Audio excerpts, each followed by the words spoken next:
Thank you Lord, thank you Jesus. ನಾವು ಪ್ರಾರ್ಥನೆ ಮಾಡ್ಕೊಳ್ಳೋಣ. ಪ್ರಿಯ ಸಹೋದರ ಸಹೋದರಿಯರೇ, ನಮ್ಮನ್ನು ಬಹಳವಾಗಿ ಪ್ರೀತಿ ಮಾಡುವಂಥ ಪರಲೋಕ ನಮ್ಮ ತಂದೆಯೇ, ಈ ಒಳ್ಳೆಯ ಸಮಯಕ್ಕಾಗಿ ನಿಮಗೆ ಸ್ತೋತ್ರ ಬಲಿಗಳನ್ನು ಸಮರ್ಪಣೆ ಮಾಡ್ತಿದ್ದೇವೆ ಸ್ವಾಮಿ. ಸ್ವಾಮಿ, ನಿಮ್ಮ ಪಾದದ ಬಳಿಗೆ ಬರ್ತಾ ಇದ್ದೇವಪ್ಪ. ಯೇಸುವೆ, ನಿಮ್ಮ ಮಾತುಗಳೇನಾಗಿದೆ ಸ್ವಾಮಿ, ನಿಮ್ಮ ಆಲೋಚನೆಗಳೇನಾಗಿದೆ, ನಮ್ಮ ಜೀವಿತಕ್ಕೆ ನೀವು ಇಟ್ಟಿರುವಂಥ ಸಂದೇಶ ಏನಾಗಿದೆ, ನಮ್ಮ ಪರಲೋಕದ ಮನ್ನ ಏನಾಗಿದೆ ಸ್ವಾಮಿ, ನಮಗೆ ದಯಪಾಲಿಸ್ಬೇಕಂತ ಕೇಳ್ಕೊಳ್ತೇವೆ ಸ್ವಾಮಿ. ಕರ್ತನೆ, ನಿಮ್ಮ ವಾಕ್ಯಗಳನ್ನು ಕೇಳಲು ಸ್ವಾಮಿ, ನಿಮ್ಮ ಪ್ರಿಯಪಟ್ಟ ಮಕ್ಕಳೆಲ್ಲರೂ ಸ್ವಾಮಿ ಕೂಡಿ ಬಂದಿರುವಾಗ ಅವರ ಜೀವಿತಕ್ಕೆ ನೀವು ಇಟ್ಟಿರುವಂಥ ಸಂದೇಶಗಳು, ಆಲೋಚನೆಗಳು, ಮಾತುಗಳು, ಪ್ರಕಟಣೆಗಳು ಏನೆಲ್ಲ ಇದೆಯೋ ಸ್ವಾಮಿ, ಅದೆಲ್ಲ ನೀತಾನೆ ಅವರೊಂದಿಗೆ ಮಾತನಾಡಬೇಕೆಂದು ಕೇಳ್ಕೊಳ್ತೇವೆ ದೇವನೇ. ಕರ್ತನೆ, ಕಾರ್ಯ ಮಾಡಿರಿ. ಪರಿಶುದ್ಧಾತ್ಮರೇ, ವಾಕ್ಯವನ್ನು ಅರ್ಥೈಸಿಕೊಳ್ಳಲು ಸಹಾಯ ಮಾಡಬೇಕೆಂದು ಕೇಳ್ಕೊಳ್ತೇವೆ. ಆತ್ಮನ ಕಣ್ಣುಗಳು, ಕಿವಿಗಳು ಕರ್ತನಾದ ಯೇಸು ನಮ್ಮಲ್ಲಿ ತೆರೆಯಲ್ಪಡಲಿ.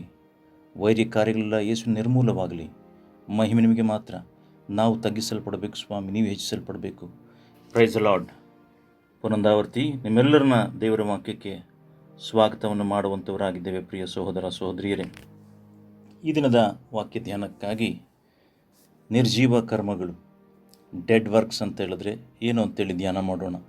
ನಿರ್ಜೀವ ಕರ್ಮಗಳು, ಡೆಡ್ ವರ್ಕ್ಸ್ ಅಂತ ಹೇಳಿದ್ರೆ ಏನು ಅಂತೇಳಿ ದೇವರ ವಾಕ್ಯದಲ್ಲಿ ಧ್ಯಾನ ಮಾಡೋಣ. ಪ್ರಿಯ ಸಹೋದರ ಸಹೋದರಿಯರೇ, ನಾವು ನೋಡ್ತೇವೆ ಹೊಸ ಒಡಂಬಡಿಕೆಯಲ್ಲಿ ಶರೀರ ಭಾವದ ಕರ್ಮಗಳು ಅಂತೇಳಿ ದೇವರ ವಾಕ್ಯದಲ್ಲಿ ಬರೆದಿದೆ.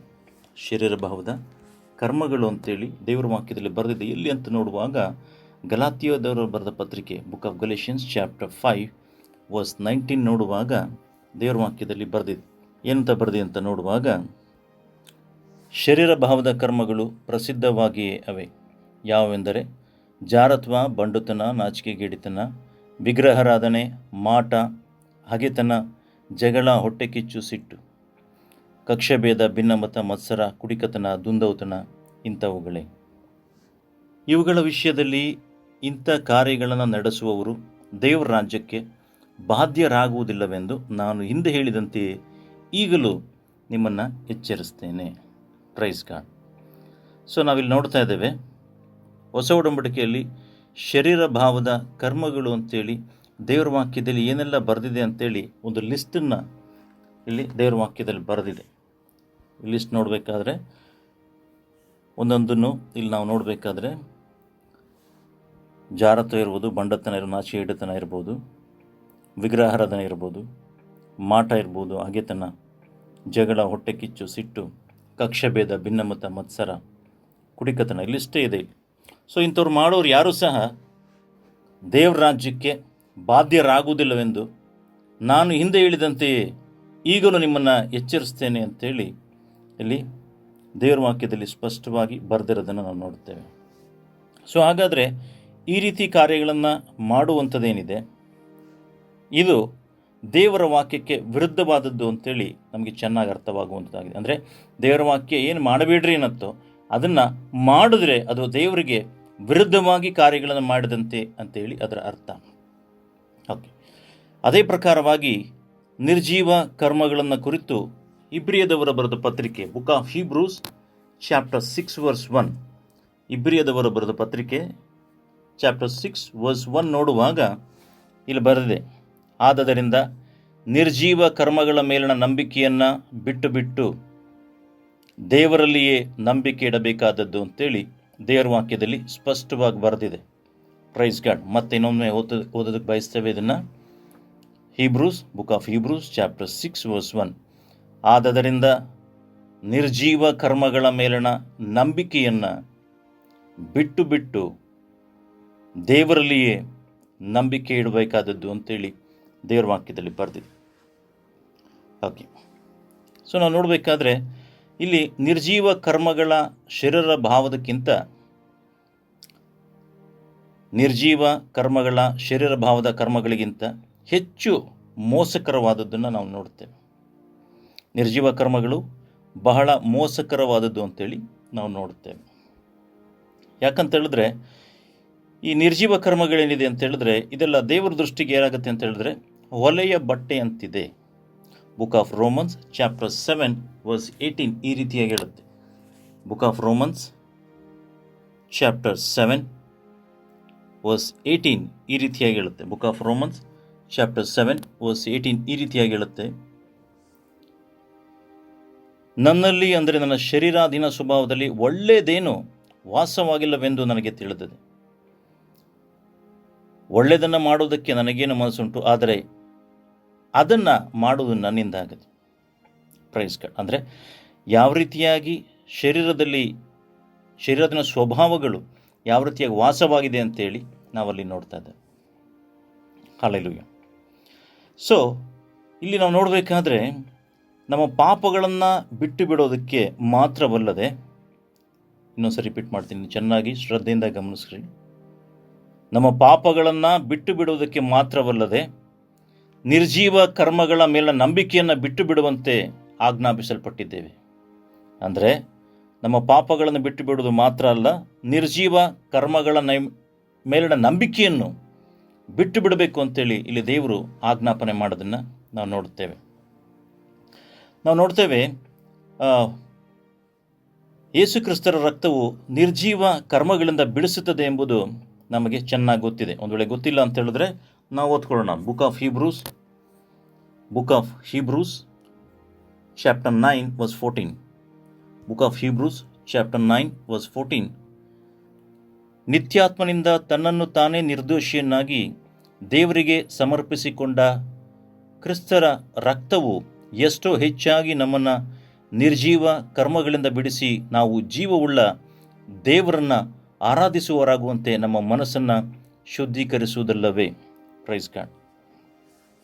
ಸೊ ನಾವು ನೋಡ್ತಾ ಇದ್ದೇವೆ, ಯೇಸು ಕ್ರಿಸ್ತರ ರಕ್ತವು ನಿರ್ಜೀವ ಕರ್ಮಗಳಿಂದ ಬಿಡಿಸುತ್ತದೆ ಅಂತೇಳಿ ದೇವರ ವಾಕ್ಯದಲ್ಲಿ ಸ್ಪಷ್ಟವಾಗಿ ಬರೆದಿದೆ. ಸೊ ಹಾಗಾದರೆ ಯಾವೆಲ್ಲ ನಿರ್ಜೀವಾದ ಕರ್ಮಗಳು ಅಂಥೇಳಿ ನಾವು ದೇವರ ವಾಕ್ಯದಲ್ಲಿ ಒಂದೊಂದಾಗಿ ತಿಳ್ಕೊಳ್ತಾ ಹೋಗೋಣ. ನಾವು ತಿಳ್ಕೊಳ್ಳೋದು ಮಾತ್ರ ಅಲ್ಲ, ಅದನ್ನು ನೀವು ಅನುಸರಿಸಿ ನಡೆಯಬೇಕು. ಕೇವಲ ಕೇಳುವುದರಿಂದ ಮಾತ್ರ ಪ್ರಯೋಜನ ಆಗೋದಿಲ್ಲ. ನೀವು ಯಾವಾಗ ಅದನ್ನು ಅಳವಡಿಸ್ಕೊಂಡು ಅನುಸರಿಸಿ ಅದನ್ನು ನಡೀತೀರೋ ಆಗ ಮಾತ್ರವೇ ಅದು ಪ್ರಯೋಜನಕರವಾಗುವಂಥದ್ದು. ಇಲ್ಲ ಅಂತ ಹೇಳಿದ್ರೆ ಯಾವುದೇ ರೀತಿಯಾದ ಪ್ರಯೋಜನ ಆಗೋದಿಲ್ಲ. ನಾವು ನೋಡ್ತಾ ಇದ್ದೇವೆ, ದೇವರ ವಾಕ್ಯದಲ್ಲಿ ನಿರ್ಜೀವ ಕರ್ಮಗಳನ್ನು ಕುರಿತು ನಾವು ಧ್ಯಾನ ಮಾಡ್ತಾ ಇದ್ದೇವೆ. ಮೊದಲದಾಗಿ ನಾವು ನೋಡ್ತೇವೆ, ಆನಂದವಿಲ್ಲದೆ ಮಾಡುವಂಥ ಕಾರ್ಯಗಳು ನಿರ್ಜೀವ ಕಾರ್ಯಗಳು. Praise God. ಅಂದರೆ ನೀವು ಸಂತೋಷವಿಲ್ಲದೆ ಮಾಡುವಂಥ ಕಾರ್ಯಗಳೇನಿದೆ ಅದು ನಿರ್ಜೀವ ಕಾರ್ಯವಾಗುವಂಥದ್ದಾಗಿದೆ. ಹಲ್ಲೆಲೂಯಾ. ನಾವು ಸಂತೋಷವಿಲ್ಲದೆ ಮಾಡುವಂಥ ಎಲ್ಲ ಕಾರ್ಯಗಳೇನಾಗಿದೆ ಅಂತ ಹೇಳಿದ್ರೆ ನಿರ್ಜೀವ ಕರ್ಮಗಳಾಗಿರುವಂಥದ್ದಾಗಿದೆ.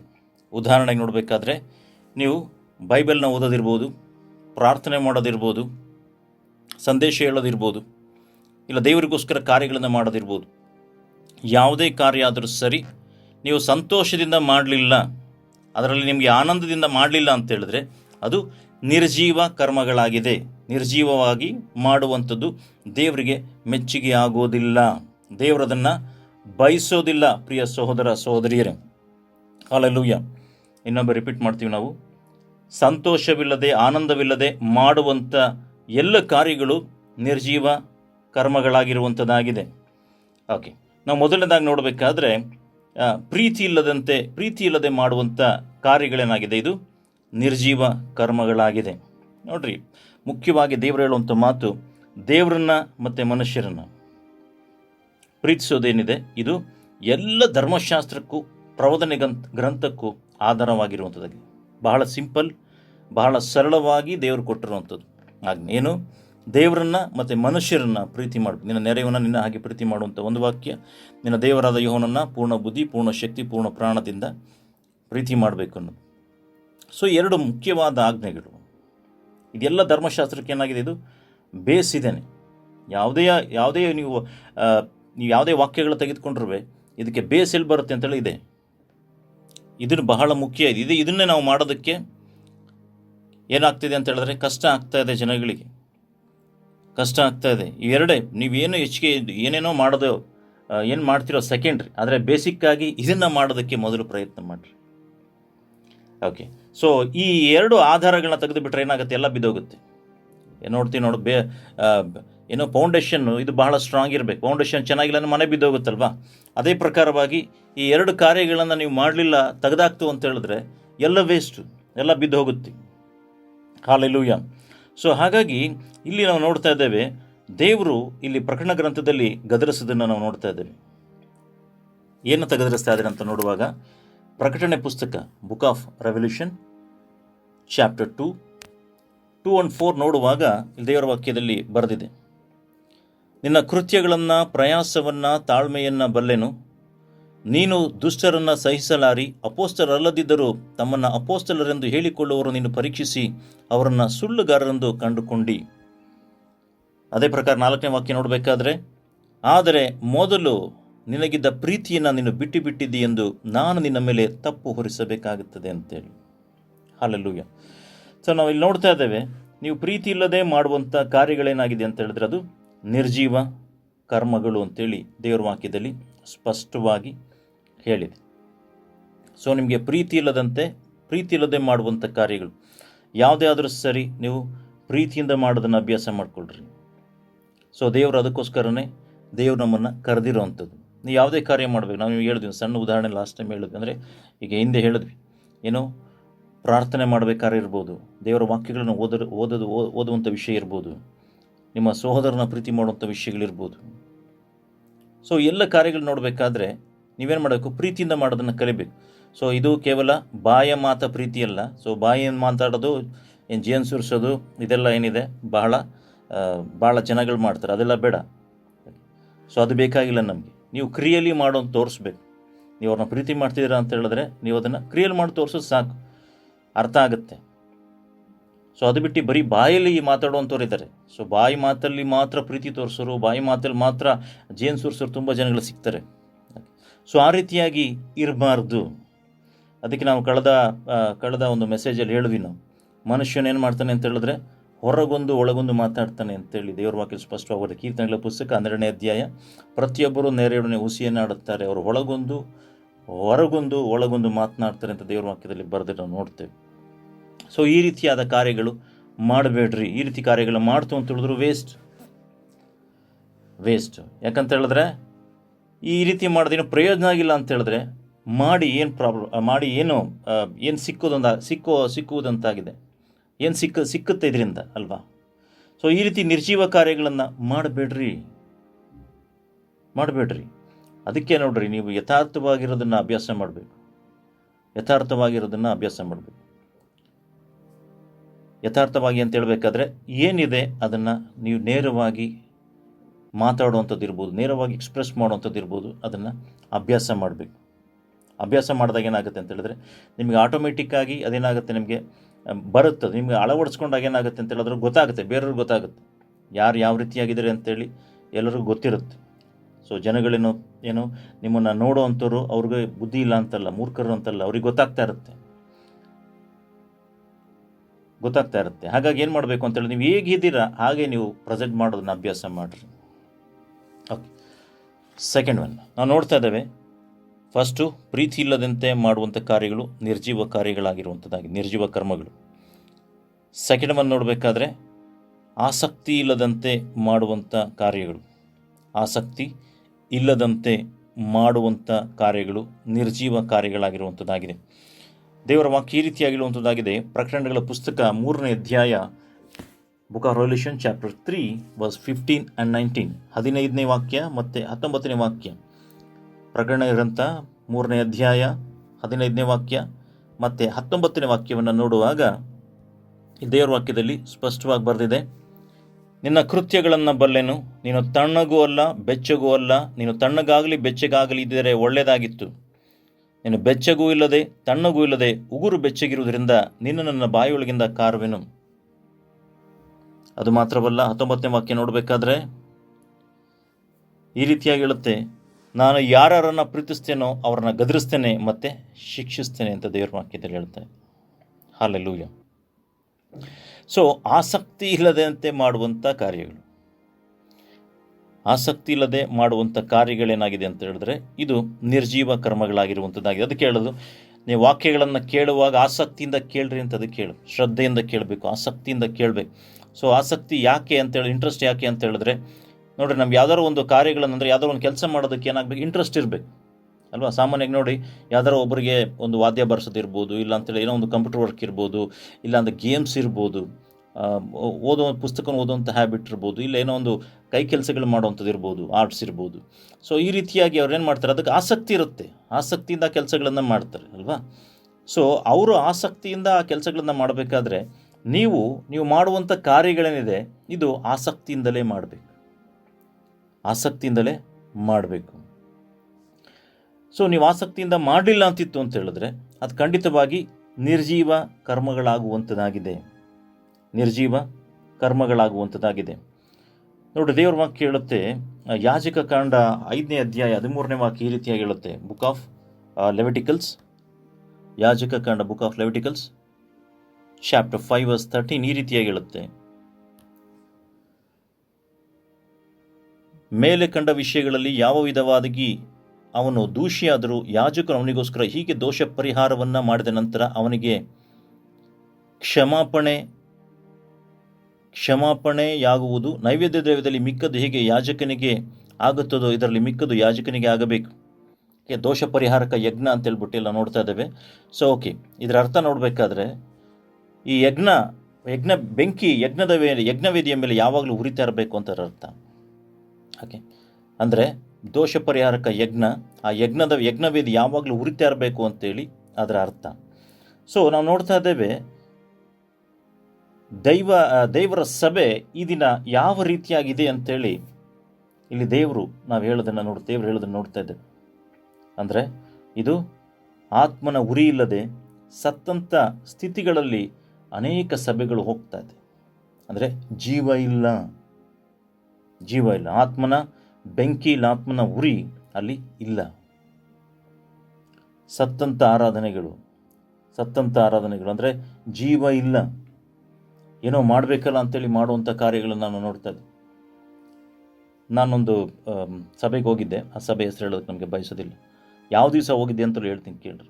ಯಾವ ದಿವಸ ಹೋಗಿದ್ದೆ ಅಂತ ಹೇಳಿದ್ರೆ ಯೇಸು ಕ್ರಿಸ್ತರ ಪುನರುತ್ಥಾನ ದಿನದಂದು ಹೋಗಿದ್ದೆ. ಯೇಸು ಕ್ರಿಸ್ತರ ಪುನರುತ್ಥಾನ ದಿನದಂದು. ಸೊ ರಿಸರಕ್ಷನ್ ಡೇ ಏನಿದೆ, ಯೇಸು ಸ್ವಾಮಿ 3ನೇ ದಿನದಲ್ಲಿ ಮೃತ್ಯುವನ್ನು ಜಯಿಸಿದ್ದಾರಲ್ಲ, ಆ ದಿನದಂದು ಸಭೆಗೆ ಹೋಗಿದ್ದೆ. ಪಾಸ್ಟ್ರು ಪಾಪ ಸಭಾಪಾಲಕರು ಯೇಸು ಸ್ವಾಮಿ 3ನೇ ದಿನದಲ್ಲಿ ಮರಣವನ್ನು ಜಯಿಸಿ ಎದ್ದಿದ್ದಾರೆ ಹಲ್ಲೆಲೂಯಾ ಅಂತ ಹೇಳಿದ್ರು ಒಂದು ಆ್ಯಕ್ಷನ್ ಇಲ್ಲ, ಫೇಸಲ್ಲಿ ಒಂದು ಆ್ಯಕ್ಷನ್ ಇಲ್ಲ. ಹೆಂಗಂದ್ರೆ ಹಂಗೆ ರೋಬೋಟ್ ಥರ ಕೂತಿದ್ದಾರೆ. ಅಂದರೆ ಯೇಸು ಸ್ವಾಮಿ ಎದ್ದಿದ್ದಾರೆ ಅನ್ನೋದೇ ಡೌಟೋ, ಇಲ್ಲ ಅಂತ ಹೇಳಿದ್ರೆ ಯೇಸು ಸ್ವಾಮಿ ಬಗ್ಗೆ ಗೊತ್ತಿಲ್ವೋ, ನನಗೆ ಗೊತ್ತಾಗಲಿಲ್ಲ. ಅಂದರೆ ಯಾವ ರೀತಿಯಾಗಿ ಅವರ ಸತ್ತಂಥ ಸ್ಥಿತಿಲಿದ್ದಾರೆ, ಅವರ ಆತ್ಮ ಸತ್ತೋಗಿದೆಯಾ, ಅದು ಯಾವ ಸ್ಥಿತಿಲಿದ್ದಾರೆ ಅನ್ನೋದು ಅಲ್ಲಿ ಅರ್ಥ ಆಗುವಂಥದ್ದಾಗಿದೆ. ನಾವು ಯಾಕೆ ಹೇಳ್ತಾ ಇದ್ದೀವಿ ಅಂತ ಹೇಳಿದ್ರೆ, ಪ್ರಿಯ ಸಹೋದರ ಸಹೋದರಿಯರೇ, ಕಡೆಗಾಲದಲ್ಲಿ ಅನೇಕರ ಪ್ರೀತಿ ತಣ್ಣಗಾಗುತ್ತೆ. ಯಾಕಂತ ಹೇಳಿದ್ರೆ ಅಧರ್ಮ ಹೆಚ್ಚಾದಾಗ ಬಹುಜನರ ಪ್ರೀತಿ ತಣ್ಣಗಾಗುತ್ತೆ ಅಂತ ದೇವರ ವಾಕ್ಯದಲ್ಲಿ ಬರೆದಿದೆ. ಸೊ ಹಾಗಾಗಿ ಆ ತಣ್ಣನೆ ಅವಸ್ಥೆಗೆ ಹೋಗಬಾರ್ದು. ನಾನು ಕಳೆದ 3rd ವೀಕಲ್ಲಿ ಏನು ಮಾತಾಡಿದ್ವಿ ಅಂತ ಹೇಳಿದ್ರೆ, ಈ ದೇವರ ದಹಿಸುವ ಅಗ್ನಿ, ಫೈರ್ ಆಫ್ ಗಾಡ್, ದೇವರು ದಹಿಸುವ ಅಗ್ನಿ ಆಗಿದೆ ಅನ್ನೋದನ್ನು ಕುರಿತು ಮಾತನಾಡಿದ್ವಿ ಸಭೆಯಲ್ಲಿ. ಸೊ ಆ ಬೆಂಕಿಯನ್ನು ಕುರಿತು, ಆ ಬೆಂಕಿ ನಿಮ್ಮಲ್ಲಿ ಯಾವಾಗಲೂ ಉರಿತಾ ಇರಬೇಕು. ಆ ಬೆಂಕಿ ಉರಿತಾ ಇದ್ದರೆ ಮಾತ್ರ ನೀವೇನಾಗಿರ್ಬೋದು, ಪ್ರಜ್ವಲಿಸೋದಕ್ಕೆ ಸಾಧ್ಯ, ದೇವರಿಗೋಸ್ಕರ ನಿಲ್ಲೋದಕ್ಕೆ ಸಾಧ್ಯ. ಆ ಬೆಂಕಿನೇ ಇಲ್ಲ, ನಿಮ್ಮ ಒಳಗಡೆ ಪರಿಶುದ್ಧಾತ್ಮನ ಬೆಂಕಿ ಇಲ್ಲ ಅಂತ ಹೇಳಿದ್ರೆ, ತಣ್ಣಗಾಯಿತು ಅಂತ ಹೇಳಿದ್ರೆ ಮುಗೀತು.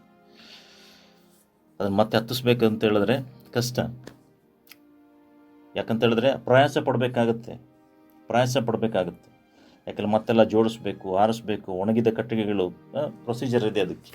ಆದರೆ ಬೆಂಕಿ ಉರಿತಿತ್ತು ಅಂತೇಳಿ ಅದಕ್ಕೆ ಬೇರೆ ಕಟ್ಟಿಗೆ ಹಾಕೋರು, ಅದು ಉರಿಯೋ ಸುಲಭ. ಸೊ ಹಾಗಾಗಿ ನಿಮ್ಮ ಆತ್ಮನ ಬೆಂಕಿ ಯಾವಾಗಲೂ ಉರಿತಿರೋ ಹಾಗೆ ನೋಡ್ಕೊಳ್ರಿ. ದೇವರಾತ್ಮನ ಬೆಂಕಿ ನಿಮ್ಮಲ್ಲಿ ಉರಿತಾ ಇರಬೇಕು. ಸೊ ಉರಿತಿತ್ತು ಅಂತೇಳಿ ನಿಮಗೆ ಆಸಕ್ತಿ ಬರುತ್ತೆ, ಕಾರ್ಯಗಳನ್ನ ಮಾಡೋದಕ್ಕೆ ಆಸಕ್ತಿ ಬರುತ್ತೆ. ಇಲ್ಲ ಅಂತ ಹೇಳಿದ್ರೆ ಏನಾಗುತ್ತೆ ಅಂತ ಹೇಳಿದ್ರೆ ಸತ್ತಂಥ ಸ್ಥಿತಿಗೆ ಹೋಗ್ತಾರೆ. ಅದೇ ಹೇಳಿದ್ನಲ್ಲ, ಈಗ ಡೆಡ್ ಬಾಡಿಗೆ ಏನಾರು ಚುಚ್ಚಿದ್ರೆ ಏನಾರು ಮಾಡಿದ್ರೆ ಎಫೆಕ್ಟ್ ಆಗುತ್ತಾ? ಇಲ್ಲ, ಯಾಕಂದರೆ ಅದಕ್ಕೆ ಒಳಗಡೆ ಏನು ಜೀವ ಇಲ್ಲ. ಸೊ ಆ ರೀತಿಯಾಗಿ ಇರಬಾರ್ದು. ಸೊ ನಿರ್ಜೀವ ಕಾರ್ಯಗಳನ್ನು ಕುರಿತು ನಾವು ಮಾತಾಡ್ತಾ ಇದ್ದೇವೆ ದೇವರ ವಾಕ್ಯದ ಆಧಾರದಲ್ಲಿ. ಸೊ ನೀವು ಆಸಕ್ತಿ ಇಲ್ಲದೆ ಮಾಡುವಂಥ ಕಾರ್ಯ ನಿರ್ಜೀವ ಕರ್ಮಗಳಾಗಿರುವಂಥದ್ದಾಗಿದೆ. ಸೊ ಹಾಗಾಗಿ ಆ ರೀತಿಯಾಗಿ ನಿಮ್ಮ ಜೀವಿತ ಇರೋದಾದರೆ ಪಶ್ಚಾತ್ತಾಪ ಪಡ್ರಿ ಪ್ರಿಯ ಸಹೋದರ ಸಹೋದರಿ. Time still is there. ಈಗಲೂ ಸಹ ಸಮಯ ಇದೆ. ಕೃಪೆಯ ಕಾಲ ಈಗಲೂ ಸಹ ನಡೀತಾ ಇದೆ. ಕೃಪೆಯ ಕಾಲ ಮುಗಿದುವಂಥ ಸಮಯ ಬರುತ್ತೆ. ಪರಿಶುದ್ಧಾತ್ಮರು ಎತ್ತು ಅಂದರೆ ಪರಿಶುದ್ಧಾತ್ಮನು ಮೇಲ್ಗಡೆ ತೆಗೆಯಲ್ಪಡುವಂಥ ಸಮಯ ಬರುವಂಥದ್ದಾಗಿದೆ. ಆಗ ಈ ಭೂಮಿ ಮೇಲೆ ಬೈಬಲ್ ಇದೆಯಾ? ಎಸ್ ಇದೆ. ಸೊ ಪರಿಶುದ್ಧಾತ್ಮರು ಇದ್ದಾಗಲೇ ಈ ಪ್ರಪಂಚದಲ್ಲಿ ಈ ರೀತಿಯೆಲ್ಲ ಜರುಗಬೇಕಾದ್ರೆ ಪರಿಶುದ್ಧಾತ್ಮನ ಎತ್ತಲ್ಪಡುವಂಥ ಕಾಲ ಬಂದ, ಪರಿಶುದ್ಧ ಎತ್ತಲ್ಪಟ್ಟಾಗ ಅಂತ್ಯ ಆ್ಯಂಟಿ ಕ್ರೈಸ್ಟ್ ಬಂದಾಗ ಯಾವ ರೀತಿಯಾಗಿರ್ಬೋದು ಅಂತ ಆಲೋಚನೆ ಮಾಡಿ ನೋಡ್ರಿ. ಹಲ್ಲೆಲೂಯಾ. ಅದಕ್ಕೋಸ್ಕರ ಪ್ರಿಯ ಸಹೋದರ ಸಹೋದರಿಯರೇ, ದೇವರು ನಿಮ್ಮನ್ನು ಎಚ್ಚರಿಸ್ತಾ ಇದ್ದಾರೆ. ನಿಮ್ಮ ಆತ್ಮನ ಬೆಂಕಿ ಯಾವಾಗಲೂ ಉರಿತಾ ಇರಲಿ. ಆತ್ಮ ಸತ್ತಂತಾಗಿರಬಾರ್ದು. ನಿರ್ಜೀವ ಕರ್ಮಗಳಿತ್ತು ಅಂತ ಹೇಳಿದ್ರೆ ಪ್ರಾರ್ಥನೆ ಮಾಡಿರಿ. ಅದಕ್ಕೋಸ್ಕರನೇ ದೇವರ ಸಂದೇಶವನ್ನು ನಿಮಗೆ ಕೊಡ್ತಾ ಇದ್ದಾರೆ. 4th ಒನ್, ನಂಬಿಕೆ ಇಲ್ಲದಂತೆ ಮಾಡುವಂಥ ಕಾರ್ಯಗಳು ನಿರ್ಜೀವ ಕರ್ಮಗಳಾಗಿರುವಂಥದ್ದಾಗಿದೆ. ಸೊ ದೇವ್ರ ವಾಕ್ಯ ಹೇಳುತ್ತೆ, ಕ್ರಿಯೆಗಳಿಲ್ಲದ ನಂಬಿಕೆಯು ಸತ್ತದ್ದಾಗಿರುವಂತೆಯೇ ಅಂತ ದೇವ್ರ ವಾಕ್ಯ ಹೇಳುತ್ತೆ. Book of James chapter 2 verse 26. Book of James, ಯಾಕೋಬನ ಪತ್ರಿಕೆ 2ನೇ ಅಧ್ಯಾಯ 26ನೇ ವಾಕ್ಯ ಈ ರೀತಿಯಾಗಿ ಹೇಳುವಂಥದ್ದಾಗಿದೆ. ಆತ್ಮವಿಲ್ಲದ ದೇಹವು ಸತ್ತದ್ದಾಗಿರುವ ಪ್ರಕಾರವೇ ಕ್ರಿಯೆಗಳಿಲ್ಲದ ನಂಬಿಕೆಯು ಸತ್ತದ್ದಾಗಿದೆ. ಹಲ್ಲೆಲೂಯಾ. ಸೊ ಕ್ರಿಯೆಗಳಿಲ್ಲದಂಥ ನಂಬಿಕೆ ಸತ್ತದ್ದಾಗಿದೆ ಅಂತೇಳಿ ದೇವರ ವಾಕ್ಯ ಹೇಳುವಂಥದ್ದಾಗಿದೆ. ಸೊ ನಂಬಿಕೆ ಇಲ್ಲದೆ ಮಾಡುವಂಥ ಕಾರ್ಯಗಳು, ಕ್ರಿಯೆಗಳೇನಾಗಿದೆ? ಇದು ನಿರ್ಜೀವ ಕರ್ಮಗಳಾಗಿರುವಂಥದ್ದಾಗಿದೆ.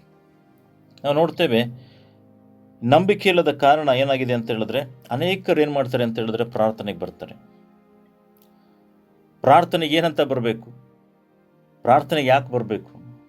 ಸೊ ಪ್ರಾರ್ಥನೆಯಲ್ಲಿ ದೇವರು ಏನೋ ಕಾರ್ಯಗಳನ್ನ ನಮ್ಮ ಜೀವಿತಕ್ಕೆ ಮಾಡ್ತಾರೆ. ನಾವು ಅದಕ್ಕೆ ಕಳೆದ ತಿಂಗಳು ಅನಿಸುತ್ತೆ, ಸೊ ದೇವರ ಬಳಿಗೆ ದೇವರು ಇದ್ದಾನೆ, ಆತನಿಗೆ ಆತನ ಬಳಿಗೆ ಬರೋರಿಗೆ ಪ್ರತಿಫಲವನ್ನು ಕೊಡುವಂಥವನಾಗಿದ್ದಾನೆ ಅಂತ ನಂಬಿಕೆ ಇಟ್ಟು ಬರಬೇಕು ಅಂತೇಳಿ ನಾವು ವಾಕ್ಯದಲ್ಲಿ ನಾವು ಹೇಳಿದ್ವಿ, ನಿಮ್ಗೆ ಪ್ರಸಂಗ ಮಾಡಿದ್ವಿ. ಆದರೆ ಇಲ್ಲಿ ನೋಡಬೇಕಾದ್ರೆ ಪ್ರಾರ್ಥನಾ ಕೂಟಗಳಿಗೆ ಯಾವ ನಿರೀಕ್ಷೆ ಇಟ್ಕೊಂಡಿಲ್ಲ, ಯಾವ ರೀತಿಯ ಮನಸ್ಥಿತಿಯೊಂದಿಗೆ ಹೋಗ್ತೀರಾ? ಅಯ್ಯೋ ಪ್ರೇಯರಿಗೆ ಹೋಗಬೇಕಲ್ಲ ಅಂತ ಹೋದರೆ, ನಂಬಿಕೆಯಲ್ಲಿ ಸುಮ್ಮನೆ ಹೋಗಿ ಕೂತ್ಕೊಂಡು ಎದ್ದು ಬಂತು ಅಂತ ಹೇಳಿದ್ರೆ ಪ್ರಯೋಜನ ಆಗೋದಿಲ್ಲ. ಸೊ ನೀವು ಏನು ವಾರ ಇರ್ಬೋದು, ತಿಂಗಳಿರ್ಬೋದು, ಇಲ್ಲ ದಿವಸ ಇರ್ಬೋದು, 3 ದಿವಸಕ್ಕಿರ್ಬೋದು, ಯಾವಾಗಾರು ಮಾಡಿರಿ. ಎಷ್ಟೇ ಪ್ರಾರ್ಥನಾ ಕೂಟಗಳು ಮಾಡ್ತು ಅಂತ ಹೇಳಿದ್ರೆ ನೀವು ನಂಬಿಕೆ ಇಲ್ಲದೆ ಮಾಡುವಂಥ ಕಾರ್ಯಗಳೇನಿದೆ, ಕ್ರಿಯೆಗಳಿದು ನಿರ್ಜೀವ ಕರ್ಮಗಳು, ಇದು ಸತ್ತಂತಾಗಿರುವಂಥದ್ದಾಗಿದೆ. ಹಲ್ಲೆಲೂಯಾ. ಇಡೀ ರಾತ್ರಿ ಕೆಲವರು ಪ್ರಾರ್ಥನೆ ಮಾಡ್ತೀವಿ ಅಂತೇಳಿ ಒಳ್ಳೆಯದು, ಪ್ರೈಸ್ ಗಾಡ್ ಮಾಡಿರಿ. ಆದರೆ ಇಡೀ ರಾತ್ರಿ ಪ್ರಾರ್ಥನೆ ಮಾಡೋದಕ್ಕೆ ನೀವು ಆಸಕ್ತಿಯಿಂದ ಬಂದಿದ್ದೀರಾ ಇಲ್ವಾ ಅಂತ ನಿಮ್ಮನ್ನೇ ಪ್ರಶ್ನೆ ಮಾಡಿ ನೋಡ್ರಿ. ಬರಬೇಕಲ್ಲ ಅಂತ ಬಂದಿದ್ದೀರಾ, ಇಲ್ಲ ಸುಮ್ಮನೆ ಏನೋ ಕೂತ್ಕೊಬೇಕು ಅಂತ ಬಂದಿದ್ದೀರಾ, ಇಲ್ಲ ಯಾವ ಉದ್ದೇಶದಿಂದ ಬಂದಿದ್ದೀರಾ, ಯಾವ ನಂಬಿಕೆ ಇಟ್ಕೊಂಡು ಬಂದಿದ್ದೀರಾ ಅಂತೇಳಿ ನಿಮ್ಮನ್ನೇ ನೀವು ಪ್ರಶ್ನೆ ಮಾಡಿ ನೋಡ್ರಿ. ನಾವು ನೋಡ್ತಾ ಇದ್ದೇವೆ, ನೀವು ನಂಬಿಕೆ ಇಲ್ಲದೆ ನೀವು ಗಂಟೆಗಟ್ಟಲೆ ಪ್ರಾರ್ಥನೆ ಮಾಡೋದಕ್ಕಿಂತ 5 ನಿಮಿಷಗಳು, ಓನ್ಲಿ 5 ಮಿನಿಟ್ಸ್, ಜೀವವುಳ್ಳ, ನಂಬಿಕೆಯುಳ್ಳ, ಬಲವಾದ ಪ್ರಾರ್ಥನೆ ಏನಿದೆ, ಇದು ಹೆಚ್ಚಾದ ಕಾರ್ಯವನ್ನು ಮಾಡುವಂಥದ್ದಾಗಿದೆ. ಹಲ್ಲೆಲೂಯಾ.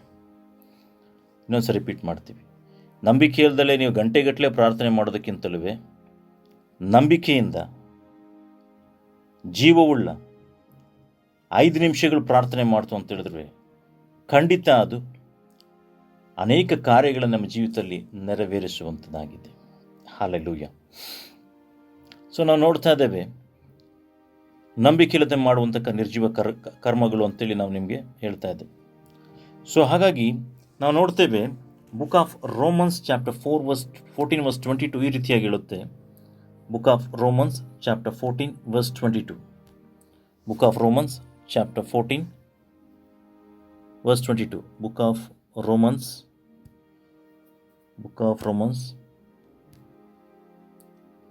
Chapter 14 verse 22. ದೇವರ ವಾಕ್ಯ ಈ ರೀತಿಯಾಗಿ ಹೇಳುತ್ತೆ ಇಲ್ಲಿ, ನಿನಗಿರುವ ನಂಬಿಕೆಯು ದೇವರಿಗೆ ಮಾತ್ರ ಗೋಚರವಾಗಿ ನಿನ್ನ ಮಟ್ಟಿಗೆ ಇರಲಿ. ತಾನು ಒಪ್ಪಿದ ಕೆಲಸದ ವಿಷಯದಲ್ಲಿ ಇದು ಸರಿಯೋ ಸರಿಯಲ್ಲವೋ ಎಂದು ಸಂಶಯ ಪಡೆದವನೇ ಧನ್ಯನು ಅಂತೇಳಿ ದೇವರ ವಾಕ್ಯದಲ್ಲಿ ಬರೆದಿದೆ. ಹಲ್ಲೆಲೂಯಾ. ಸೊ ಹಾಗಾಗಿ ನಾವು ಒಪ್ಪಿದ ಕೆಲಸದಲ್ಲಿ ಸರಿನೋ ತಪ್ಪೋ ಅಂತೇಳಿ ವೈಯಕ್ತಿಕ ನಿಶ್ಚಯ ಇಲ್ಲದೆ ಮಾಡುವುದು ನಿರ್ಜೀವ ಕರ್ಮಗಳು. ಹಲ್ಲೆಲೂಯಾ. ಭಾಳ ಸರಳವಾಗಿ ನಿಮ್ಗೆ ಹೇಳಿದ್ವಿ, ಸೊ ನಂಬಿಕೆಯಲ್ಲಂಥ ಕ್ರಿಯೆಗಳೆಂದರೆ ಸತ್ತದ್ದಾಗಿದೆ. ಸೊ ಯಾವ ನಂಬಿಕೆ ಇಟ್ಟುಕೊಂಡು ನೀವು ಪ್ರಾರ್ಥನೆ ಮಾಡ್ತಾ ಇದ್ದೀರಾ? ಯಾವ ನಂಬಿಕೆ ಇಟ್ಟುಕೊಂಡು ಕಾರ್ಯವನ್ನು ಮಾಡೋದಕ್ಕೆ ಹೋಗ್ತೀರಾ? ಸೊ ನೋಡ್ರಿ, ನಂಬಿಕೆನೇ ನಮಗೆ ಬೇಕಾದ ಬೇಸ್ ಏನಂದರೆ ಫೇತ್. ಈ ನಂಬಿಕೆನೇ ನಮ್ಮನ್ನು ಗೆಲ್ಲಿಸುವಂಥದ್ದು, ನಂಬಿಕೆಯೇ ನಮ್ಮನ್ನು ಕಡೆಯವರೆಗೆ ಕರೆದೊಯ್ಯುವಂಥದ್ದು. ಈ ನಂಬಿಕೆಯೇ ಎಲ್ಲ ಕಾರ್ಯಗಳನ್ನು ಮಾಡುವಂಥದ್ದು. ಈ ಲೋಕವನ್ನು ಜಯಿಸಬೇಕು ಅಂತ ಹೇಳಿದ್ರೆ ಅದು ನಂಬಿಕೆಯಿಂದ ಮಾತ್ರವೇ ಸಾಧ್ಯವಾಗುವಂಥದ್ದಾಗಿದೆ. ದೇವರ ಮೇಲಿರುವಂಥ ನಂಬಿಕೆ. ಹಲ್ಲೆಲೂಯಾ. ಸೊ ನಾವು ಉಪದೇಶವನ್ನು ಇಲ್ಲ ಪ್ರಸಂಗವನ್ನು, ದೇವರ ವಾಕ್ಯವನ್ನು ನಾವು ನಂಬಿದಾಗಲೇ ಅದು ಕಾರ್ಯವಾಗುವಂಥದ್ದಾಗಿದೆ. ಸೊ ನೋಡ್ರಿ, ಇಸ್ರಾಯೇಲರು ಕೆಂಪು ಸಮುದ್ರ ದಾಟಿದಾಗ ನಂಬಿಕೆಯಿಂದಲೇ ದಾಟಿದ್ರು. ಕೆಂಪು ಸಮುದ್ರ ಇಬ್ಬಾಗ ಆದಾಗ ಅವರು ನಂಬಿಕೆಯಿಂದ ದಾಟಿದ್ರು. ಹೌದಲ್ಲ? ಕರೆಕ್ಟ್ ತಾನೆ? ಸೊ ಹಾಗಾಗಿ ಯಾಕೆ ಐಗುಪ್ತರು ನೋಡ್ರಿ ದಾಟೋದಕ್ಕೆ ಹೋದ್ರು, ಮುಳುಗೋದ್ರು. ಕರೆಕ್ಟ್ ಅಲ್ಲ? ಸೊ ನಾವು ನೋಡಬೇಕಾದ್ರೆ ಈ ನಂಬಿಕೆ ಅನ್ನೋದೇ ನಮ್ಮನ್ನು ಗೆಲ್ಲಿಸುವಂಥದ್ದಾಗಿದೆ. ನಾವು ಜಯಿಸೋದಕ್ಕೆ ಮೇನ್ ಕೀ ಏನು ಅಂತ ಹೇಳಿದ್ದು ನಂಬಿಕೆ ಆಗಿರುವಂಥದ್ದಾಗಿದೆ. ಸೊ ಅದಕ್ಕೆ ನಾವು ನಿಮ್ಗೆ ಹೇಳಿದ್ದು, ನಿರ್ಜೀವ ಕರ್ಮಗಳನ್ನು ಮಾಡಬೇಡ್ರಿ, ನಿರ್ಜೀವ ಕ್ರಿಯೆಗಳನ್ನು ಮಾಡಬೇಡ್ರಿ. ನಾನು ಅದಕ್ಕೆ ಭಾಳ ಸರಳವಾಗಿ ಹೇಳ್ತೀನಿ ಜನಗಳಿಗೆ. ನಾನು ಹೇಳ್ಬೇಕು ಸರಳವಾಗಿ, ನಿದ್ದೆ ಮಾಡಬೇಕು ಅಂತ ದಯವಿಟ್ಟು ನಿದ್ದೆ ಮಾಡಿರಿ, ನಿದ್ದೆ ಮಾಡಿರಿ. ಆಮೇಲೆ ಎದ್ದು ಪ್ರಾರ್ಥನೆ ಮಾಡಿರಿ. ನಿದ್ದೆ ಪ್ರಾರ್ಥನೆ ಎರಡನ್ನೂ ಒಟ್ಟಿಗೆ ಮಾಡಿಬಿಟ್ರಿ. ನಿದ್ದೆ ಬರ್ತೀನಿ, ನಿದ್ದೆ ಮಾಡಿರಿ. ಪ್ರಾರ್ಥನೆ ಮಾಡೋ ಟೈಮ್ ನಿದ್ದೆ ಮಾಡಿಬಿಟ್ರಿ, ನಿದ್ದೆ ಮಾಡೋ ಟೈಮಲ್ಲಿ ಪ್ರಾರ್ಥನೆ ಮಾಡಿಬಿಟ್ರಿ. ಬಹಳ ಸಿಂಪಲ್. ಸೊ ಹಾಗಾಗಿ ಕೆಲವ್ರು ಏನು ಮಾಡ್ತಾರೆ ಅಂತ ಹೇಳಿದ್ರೆ, ಏನೋ ಬಹಳ ಕಷ್ಟಪಟ್ಟು ಬೇಡ, ಯಾಕಂದರೆ ಎರಡೂ ಸರಿಯಾಗಲ್ಲ. ಅದು ನಿದ್ದೆನೂ ಮಾಡೋಕ್ಕಾಗಲ್ಲ, ಪ್ರಾರ್ಥನೆ ಮಾಡೋಕ್ಕಲ್ಲ. ಅದ್ರ ಬದಲು ಒಂದನ್ನು ಕರೆಕ್ಟಾಗಿ ಮಾಡಿರಿ. ನಿದ್ದೆ ಮಾಡ್ತೀರಿ, ನಿದ್ದೆ ಮಾಡಿರಿ, ಎದ್ದು ಪ್ರಾರ್ಥನೆ ಮಾಡಿರಿ ಆಮೇಲೆ. ಸೊ ಹಾಗಾಗಿ ನೀವು ನಿರ್ಜೀವಾದ ಕರ್ಮಗಳನ್ನ ಮಾಡೋದಕ್ಕೆ ಹೋಗಬೇಡ್ರಿ, ನಂಬಿಕೆ ಇಲ್ಲದೆ ಕಾರ್ಯಗಳನ್ನು ಮಾಡೋದಕ್ಕೆ ಹೋಗಬೇಡ್ರಿ, ನಂಬಿಕೆಯಲ್ಲಿ ಕಾರ್ಯಗಳನ್ನು ಮಾಡೋದಕ್ಕೆ ಹೋಗಬೇಡ್ರಿ. ಸೊ ಅನೇಕರು ಏನು ಮಾಡ್ತಾರೆ ಅಂತ ಹೇಳಿದ್ರೆ, ನೋಡಿರಿ, ಡ್ರಾಮಾ ಮಾಡಿಬಿಡ್ರಿ. ಅದೇ ಹೇಳ್ತದೆ, ಡ್ರಾಮಾ ಮಾಡಿಬಿಡ್ರಿ. ನಿಮಗೆ ಆಗುತ್ತೆ ನೋಡಿರಿ, ನಿಮ್ಗೆ ಆಗತ್ತಾ ನಿದ್ದೆ ಮಾಡೋದು, ಪ್ರಾರ್ಥನೆ ಮಾಡೋದು ಮಾಡಿರಿ, ಮಾಡಿದ್ರೆ ಪ್ರಾರ್ಥನೆ ಮಾಡೋದು ಮಾಡಿರಿ. ಮಲ್ಕೊಳ್ಬೇಕಾ ಮಲ್ಕೊಳ್ರಿ. ಎರಡು ಮಾಡೋದಕ್ಕಾಗಲ್ಲ. ಸೊ ಅದ್ರ ಒಂದು ಮಾಡಬೇಕು. ಒಂದು ಮಾಡಿ ಇಲ್ಲಿ ಒಂದನ್ನು ನೀವು ಕರೆಕ್ಟಾಗಿ ಮಾಡಲಿಲ್ಲ ಅಂತ ಹೇಳಿದ್ರೆ ಪ್ರಯೋಜನ ಆಗೋದಿಲ್ಲ. ಅದಕ್ಕೆ ನಾವು ಭಾಳ ಸರಳವಾಗಿ ಹೇಳ್ತೀವಿ, ನಿದ್ದೆ ಮಾಡ್ರಪ್ಪ. ಪ್ರಾರ್ಥನೆ ಮಾಡಬೇಕಾ ಪ್ರಾರ್ಥನೆ ಮಾಡಿರಿ. ಸೊ ಎರಡನ್ನೂ ಮಾಡಬೇಡ್ರಿ. ಓಕೆ. ಸೊ ನಂಬಿಕೆ ಇಲ್ಲದೆ ಮಾಡುವಂಥ ಕಾರ್ಯಗಳೇನಾಗಿದೆ ಅಂತ ಹೇಳಿದ್ರೆ ಇದು ನಿರ್ಜೀವ ಕಾರ್ಯಗಳಾಗಿರುವಂಥದ್ದಾಗಿದೆ. ಸೊ ನಾವು ಪ್ರಾರ್ಥನೆ ಮಾಡಬೇಕಾಗಿರ್ಬೋದು, ಆ ಪ್ರಾರ್ಥನಾ ಕೂಟಕ್ಕೆ ಬರೋದಿರ್ಬೋದು, ಯಾವುದೇ ವಿಷಯಗಳಾದರೂ ಸರಿ, ಏನು ಮಾಡಬೇಕು ಅಂತ ಹೇಳಿದ್ರೆ ನಂಬಿಕೆಯಿಂದ ಬರಬೇಕು. ಯಾವ ರೀತಿ ನಂಬಿಕೆಯಿಂದ ಬರಬೇಕು? ನಾನು ನಿಮ್ಗೆ ಅದನ್ನೇ ಹೇಳಿ, ದೇವರಿದ್ದಾನೆ, ದೇವರು ತನ್ನ ಬಳಿಗೆ ಬರುವವರಿಗೆ ಪ್ರತಿಫಲವನ್ನು ಕೊಡುವಂಥವರಾಗಿದ್ದಾರೆ. ಸೊ ಪ್ರತಿಫಲ ಸಿಗುತ್ತೆ ನನಗೇನೋ ಒಂದು ದೇವರು ಮಾಡ್ತಾರೆ. ಆ ನಂಬಿಕೆಯಿಂದ ನಾವು ಬರಬೇಕು. ನೋಡ್ರಿ, ನೀವು ಯಾವಾಗಲೂ ಏನು ಅಂತ ಹೇಳಿದ್ರೆ ಚಿಕ್ಕ ಮಕ್ಕಳಂತೆ ನಂಬಿಕೆ ಇರಬೇಕು. ಅಂದರೆ ನೀವು ಚಿಕ್ಕ ಮಕ್ಕಳಂತ ಆಗದಿದ್ದರೆ ಪರಲೋಕ ರಾಜ್ಯನ ಸೇರಲಾರ್ರಿ ಅಂತ ದೇವ್ರ ವಾಕ್ಯ ಹೇಳುವಂಥದ್ದು. ಯೇಸುಸ್ವಾಮಿ ಹೇಳಿದಂಥ ಮಾತು, ಸ್ವತಃ ಯೇಸುಸ್ವಾಮಿ ಹೇಳಿದಂಥ ಮಾತು. ಯಾಕೆ ಚಿಕ್ಕ ಮಕ್ಕಳನ್ನು ನೋಡಬೇಕಾದ್ರೆ, ಮಕ್ಕಳುಗಳನ್ನು ನೋಡ್ರಿ, ಮೇಲಕ್ಕೆ ಎಸ್ತರೆ ಅವು ನಗಾಡ್ತವೆ. ಯಾಕೆ ಅಂತ ಹೇಳಿದ್ರೆ ಅದು ಗೊತ್ತು, ಹಿಡ್ಕೊಳ್ತಾರೆ, ಡ್ಯಾಡಿ ಹಿಡ್ಕೊಳ್ತಾರೆ ಅಂತ ಗೊತ್ತು. ಅದಕ್ಕೇನು ಮಾಡ್ತವೆ, ಅವ್ರು ನಗುತ್ತೆ. ಅವ್ರಿಗೆ ಏನು ಅಂತ ಹೇಳಿದ್ರೆ ಬೇರೆ ಯಾವುದೇ ರೀತಿಯಾದಂಥ ಅವ್ರಿಗೆ ಆಲೋಚನೆಗಳಿರೋದಿಲ್ಲ. ಮೇಲಕ್ಕೆ ಎಸ್ತಾಗ ನಗಾಡ್ತವೆ. ಯಾಕಂತ ಹೇಳಿದ್ರೆ ಅವ್ರಿಗೆ ಗೊತ್ತು, ಡ್ಯಾಡಿ ಆಟ ಆಡಿಸ್ತಾ ಇದ್ದಾರೆ, ಡ್ಯಾಡಿ ಹೋಲ್ಡ್ ಮಾಡ್ತಾರೆ ಅಂತ ಹೇಳ್ಬಿಟ್ಟು ಅದಕ್ಕೆ ನಂಬಿಕೆ. ಅದೇನು ಥಿಂಕ್ ಮಾಡಲ್ಲ, ಡ್ಯಾಡಿನ ಮಾತ್ರ ನೋಡ್ತಾ ಇರುತ್ತೆ ಅದು. ಹಲ್ಲೆಲೂಯಾ. ಅದೇ ಪ್ರಕಾರವಾಗಿ ನಾವು ಪರಲೋಕದ ತಂದೆಯನ್ನು ನೋಡುವಾಗ ಖಂಡಿತವಾಗಿ ನಮಗೆ ಜಯಿಸೋದಕ್ಕೆ ಸಾಧ್ಯವಾಗಿರುವಂಥದ್ದಾಗಿದೆ. ಪ್ರಿಯ ಸಹೋದರ ಸಹೋದರಿಯರೇ, ಅದಕ್ಕೆ ಹೇಳೋದು, ಚಿಕ್ಕ ಮಕ್ಕಳಂಥ ಮನಸ್ಸನ್ನು ನಾವು ಹೊಂದ್ಕೊಳ್ಬೇಕು, ಸರಳವಾಗಿ ನಂಬುವಂಥದ್ದು. ನೋಡ್ರಿ, ಅನೇಕ ಕಾರ್ಯಗಳೇನಾಗುತ್ತೆ ಅಂತ ಹೇಳಿದ್ರೆ, ಈ ಜನಗಳಿಗೇನಾಗುತ್ತೆ ಅಂತ ಹೇಳಿದ್ರೆ ತುಂಬ ವಿಷಯಗಳನ್ನು ಇದನ್ನು ಮಾಡೋಕ್ಕೋಗೇ ಏನು ಮಾಡ್ತಾರೆ ಅಂತ ಹೇಳಿದ್ರೆ ಹೊಂದ್ಕೊಳ್ಳೋದಕ್ಕೆ ಕಷ್ಟ ಆಗುತ್ತೆ. ಬಹಳ ಸರಳವಾಗಿ ಅನೇಕ ಉದಾಹರಣೆಗಳು ಹೇಳ್ಬೋದು. ಇಲ್ಲಿ ನಾನು ಒಂದು ಉದಾಹರಣೆ ಹೇಳೋದಕ್ಕೆ ಬಯಸ್ತೀನಿ. ಓಕೆ, ಒಂದು ಹಳ್ಳಿ ಹೆಸರು ಹೇಳೋದಕ್ಕೆ ಇಷ್ಟಪಡಲ್ಲ. ಈ ಸಾಕ್ಷಿಯಿಂದ ಈಗ ರೀಸೆಂಟಾಗಿ ನಡೆದಿರುವಂಥದ್ದು ವಿಷಯ ನಾನು ನಿಮ್ಗೆ ಹೇಳೋಕ್ಕೆ ಬಯಸ್ತಾ ಇರೋವಂಥದ್ದು. ಓಕೆ, ಆ ವ್ಯಕ್ತಿ, ಸಹೋದರಿ ಮಾತ್ರ ಬಿಲೀವರ್, ಮತ್ತು ರೀಸೆಂಟ್ ಬಿಲೀವರ್. ಓಕೆ, ಭಾಳ ವರ್ಷಗಳಲ್ಲ. ಅವರು ಏನೋ ಅವರ ತಲತಲಾಂತರಗಳೆಲ್ಲ ಏನೋ ಪಾರಂಪರ್ಯವಾಗಿ ಯಾರು ಕ್ರಿಸ್ತನನ್ನು ಕಂಡುಕೊಂಡವರಲ್ಲ ಅವರು. ಈ ಹೆಂಗಸು ರೀಸೆಂಟಾಗಿ ಈ ಸಹೋದರಿ ಏನು ಕ್ರಿಸ್ತನನ್ನು ಕಂಡುಕೊಂಡಂಥ ಸಹೋದರಿ, ಈಗ ತಾನೇ ದೇವರ ಬಗ್ಗೆ ತಿಳ್ಕೊಳ್ತಾ ಇರುವಂಥ ಸಹೋದರಿ. ಅವರ ಪುರುಷ ಅಂದರೆ ಅವರ ಪತಿ ಏನಿದ್ದಾನೆ, ಆ ಮನುಷ್ಯ ಕುಡಿದು ಕುಡಿದು ಕುಡಿದು ಆ ವ್ಯಕ್ತಿಗೆ ಏನಾಗಿದೆ ಅಂತ ಹೇಳಿದ್ರೆ ಪ್ರಾಬ್ಲಮ್ ಆಗಿ ದೇಹದಲ್ಲಿ ಏನಾಗಿದೆ ಅಂತ ಹೇಳಿದ್ರೆ ಆರ್ಗನ್ ಫೇಲ್ಯೂರ್ ಆಗಿದೆ. ಪ್ಲಸ್ ಏನಾಗಿದೆ ಅಂತ ಹೇಳಿದ್ರೆ ಆ ವ್ಯಕ್ತಿಗೆ ಶ್ವಾಸಕೋಶದಲ್ಲಿ ಏನಾಗಿದೆ, ಲಂಗ್ಸ್ ಡ್ಯಾಮೇಜ್ ಆಗಿದೆ, ಬ್ರೀತಿಂಗ್ ಆಗ್ತಿಲ್ಲ. ವೆಂಟಿಲೇಟರ್ ಇಟ್ಟಿದ್ದಾರೆ. ವೈದ್ಯರು ಹೇಳ್ತಾ ಇದ್ದಾರೆ ವೆಂಟಿಲೇಟರ್ ತೆಗಿತು ಅಂತ ಹೇಳಿದ್ರೆ ಆಫ್, ಮುಗೀತು ಆ ವ್ಯಕ್ತಿ ಕಥೆ ಅಂತ. ಆದರೆ ಈ ಸಹೋದರಿ ನೋಡಬೇಕಾದ್ರೆ ದೇವರು ಏನಾರು ಅದ್ಭುತ ಮಾಡ್ತಾರೆ, ದೇವ್ರ ಕಾರ್ಯ ಮಾಡ್ತಾರೆ, ಇಷ್ಟೇ ನಂಬಿಕೆ. ಪ್ರಾರ್ಥನೆ ಮಾಡ್ತಾ ಇದ್ದೀನಿ, ದೇವ್ರು ಏನಾರು ಅದ್ಭುತ ಮಾಡ್ತಾರೆ, ಇಷ್ಟೇ ನಂಬಿಕೆಯಲ್ಲಿ ಆ ಸಹೋದರಿ. ಆ ಊರಿನವ್ರು ಏನು ಮಾಡಿದ್ರು ಅಂತ ಹೇಳಿದ್ರೆ ಅಪೋಸಿಷನ್ ಮಾಡಿದ್ರು, ಅಂದರೆ ಆಪೋಸಿಟ್ ಮಾಡಿದ್ರು. ಅವ್ರನ್ನೇನು ಮಾಡಿದ್ರು ಅಂತ ಹೇಳಿದ್ರೆ, ಸಾಯ್ತಾ ಇದ್ದಾನೆ ಇನ್ನೂ ಏನು ಪ್ರಾರ್ಥನೆ ಅಂತ ಹೋಗ್ತೀಯಾ, ಸಾಯ್ತಾ ಇದ್ದಾನೆ ಇನ್ನೂ ಏನು ಚರ್ಚ್ ಅಂತ ಹೋಗ್ತೀಯಾ, ಸಾಯ್ತಾ ಇದ್ದಾನೆ ಮತ್ತು ಯಾಕೆ ಇದನ್ನೆಲ್ಲ ಸುಮ್ಮನೆ ಜನಗಳನ್ನ ಡಿಸ್ಟರ್ಬ್ ಮಾಡ್ತಿದ್ಯಾ, ಜನಗಳಿಗೆಲ್ಲ ಯಾಕೆ ಇದಕ್ಕೆ ಹೋಗ್ತಿದ್ಯಾ ಅಂಥೇಳಿ ಅನೇಕ ವಿಧವಾಗಿ ಹೇಳಿದ್ರು. ಅನೇಕ ವಿರುದ್ಧವಾಗಿ ಹೇಳಿದ್ರು. ಈ ಸಹೋದರಿ ಯಾರೇನಾರು ಹೇಳ್ಕೊಳ್ಳಿ, ನನಗೆ ದೇವ್ರು ಏನಾರು ಮಾಡ್ತಾರೆ ಅಂತ ನಂಬಿಕೆ ಇದೆಯಪ್ಪ, ಇಷ್ಟೇ ಆ ಸಹೋದರಿ ಮನಸ್ಸಲ್ಲಿದ್ದ. ಸೊ ವೆಂಟಿಲೇಟರ್ ಇಟ್ಟಿದ್ದಾರೆ. ಒಂದು ದಿವಸ ಏನಾಗಿ ಅಂದರೆ ವೆಂಟಿಲೇಟರ್ ಭಾಳ ದಿವಸ ಅಲ್ಲ, ಒಂದು ವೀಕ್ 10 days ಇಟ್ಟಿದ್ದಾರೆ ಅಷ್ಟೇ. ಸೊ ಅದಾದ ನಂತರ ನೋಡ್ಬೇಕಾದ್ರೆ ಯಾವಾಗ ವೆಂಟಿಲೇಟರ್ ತೆಗಿತಾರೋ ಮುಗೀತು, ಲಂಗ್ಸ್ ವರ್ಕೌಟ್ ಆಗ್ತಿಲ್ಲ. ಆದರೆ ಬೆಳಗಿನ ಸಮಯದಲ್ಲಿ, ಬೆಳಗಿನ ಜಾವದಲ್ಲಿ ಆ ವ್ಯಕ್ತಿ ಹೇಳಿದಂಥ ಸಾಕ್ಷಿ ನಾನು ನಿಮ್ಗೆ ಹೇಳ್ತಾ ಇರೋವಂಥದ್ದು. ಓಕೆ, ಆ ವ್ಯಕ್ತಿ ಹೇಳಿದಂಥ ಸಾಕ್ಷಿ, ನಾವೇನು ಹೇಳ್ತೀವಿ ಇಟ್ ಈಸ್ ಪ್ರಾಕ್ಟಿಕಲ್. ಏನು ಹೇಳ್ತಾ ಇದ್ದೀವಿ ಪ್ರತಿಯೊಂದು ವಿಷಯಗಳು ಪ್ರಾಕ್ಟಿಕಲ್ ಆಗಿ ಹೇಳ್ತೀವಿ, ನಡೆದಿರುವಂಥ ಘಟನೆಗಳು ನಿಮ್ಗೆ ಹೇಳ್ತಾ ಇರೋವಂಥದ್ದು. ಓಕೆ,